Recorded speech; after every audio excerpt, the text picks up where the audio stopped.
How many physicians are in the room? Raise your hand. Awesome. Great. So I grew up around physicians, and I ended up marrying one. And, you know, when I grew up, we used to go for a physician for every health question that we really had. And it was a good solution. For the most part, it was easy to find a physician, at least for me and for people around me. But you know, now when we look at the information, 70% of us don't have same-day access to physician.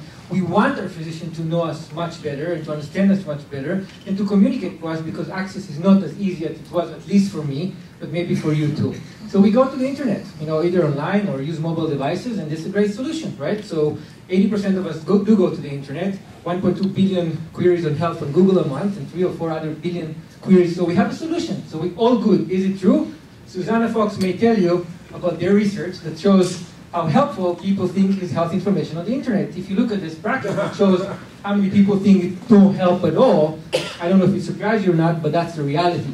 So what do we do with this reality? So I think that it's time to go back to where I came from, where we can find trusted personal information like in the doctor visit, but it's not that costly, not immediate and very scarce like on the visit, but also free, immediate, and unlimited access to health information, but trusted and personal. And what's missing, I think, is the physician in the health conversation. So some of these physicians here in the room will come and join us in the health conversation with the patients online, will help a lot in this thing, because trust is really, really important. And what happens today is basically that most of the health sites on the internet, most of them are actually media sites.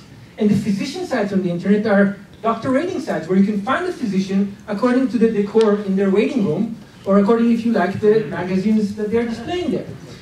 So what if physicians instead online would help us answer questions, get tips, and maybe organize some of the health data and information out there because they care about it and they want to interact with us online as part of the health conversation. We think it's a better future that will create more trust, be more personal, and also be free, immediate, and unlimited access like all of us actually want. How do we get them to do it? This is not easy. So we went and did some research and tried to understand what are the factors that impact this equation, and we found 3 things. First of all was personalization. The other thing that we're suggesting is virtualization. I'll explain more about that. And the other part is really engagement or gamification, but not by creating games like James creating, but more using some game dynamics and game mechanics. I'll explain a little bit more about that.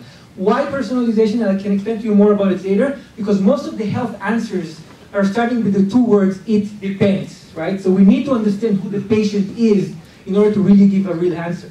What is virtualization? We discovered about 70% of all the patient-physician interaction is exchange of information. About half of it is something that is related to the doctor visit itself. It's personalized to you. But half of it is pretty standardized. I think that physicians repeat again and again and again, 15 times a day, maybe 15,000 times in their career. Why not take this thing and virtualize it?